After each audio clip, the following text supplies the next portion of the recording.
Hello students, welcome to today's lecture. I will be taking you through CT 304 Principles of Auditing, study session 9 titled Audit Planning and Documentation. Learning outcome for study session 9. When you have studied this session, you should be able to explain the concept of audit planning, describe the appointment process of auditor, concept of audit planning, memorandum, and audit working papers. Audit planning. What is audit planning? Audit planning entails developing a general strategy and a detailed approach for the expected nature, timing, and extent of audit.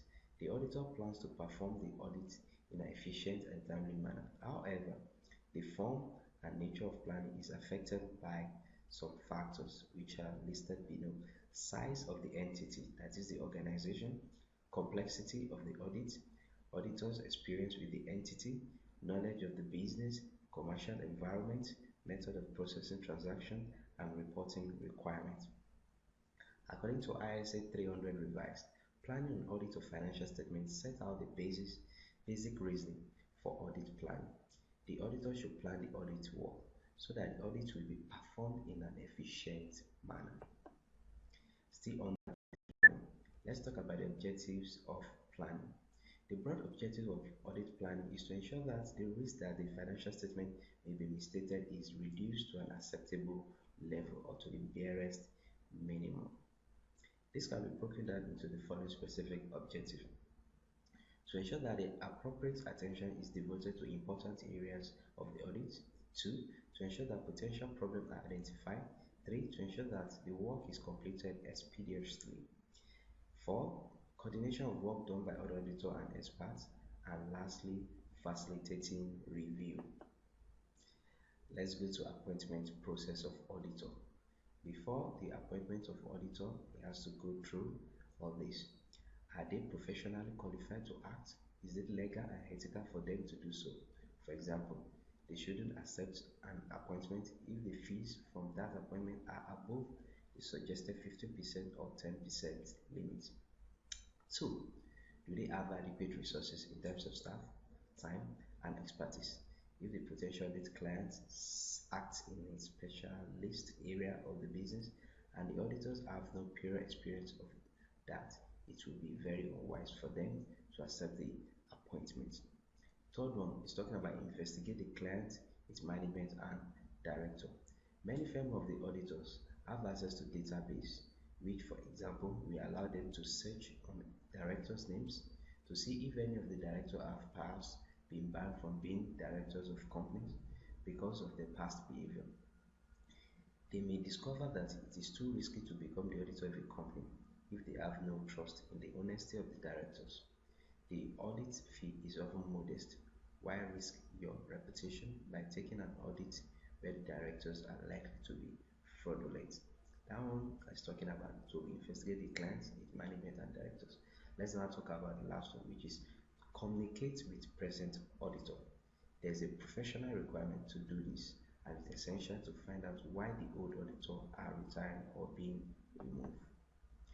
Still on the appointment process, let's talk about audit strategy.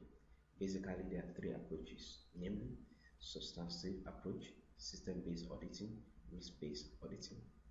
Let's talk about them one after the other. Substantive approach.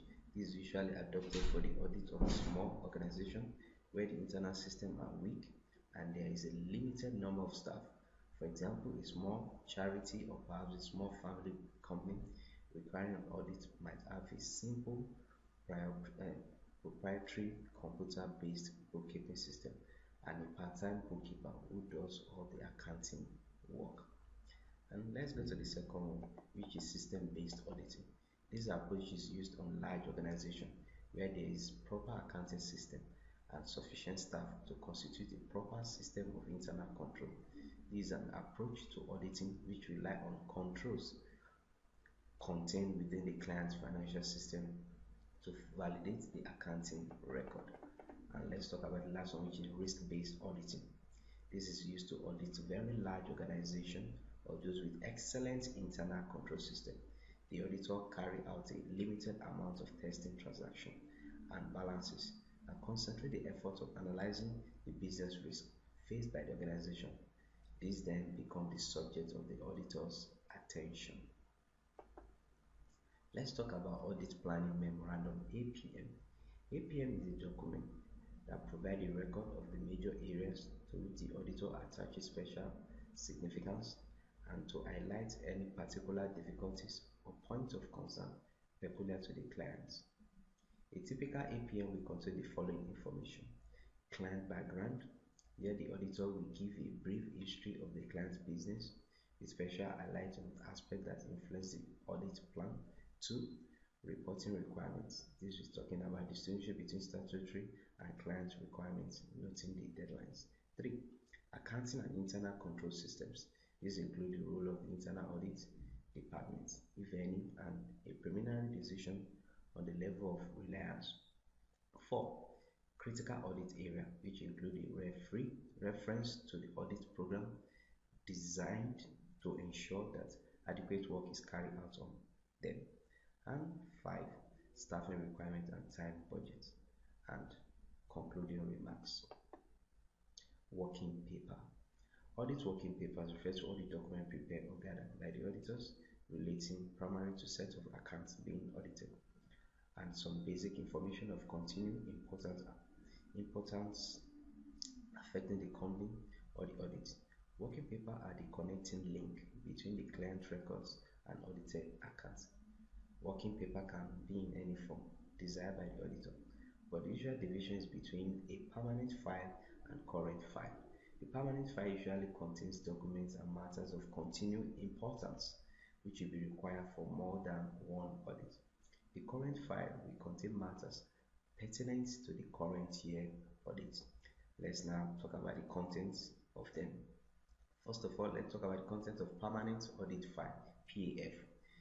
The contents include the following: engagement letter, legal documents such as prospectus, leases, sales agreement, details of history of the client business, previous year signed accounts, analytical review, and management letters. It also includes accounting system notes, previous year's control questionnaire, company's memorandum, and article of association.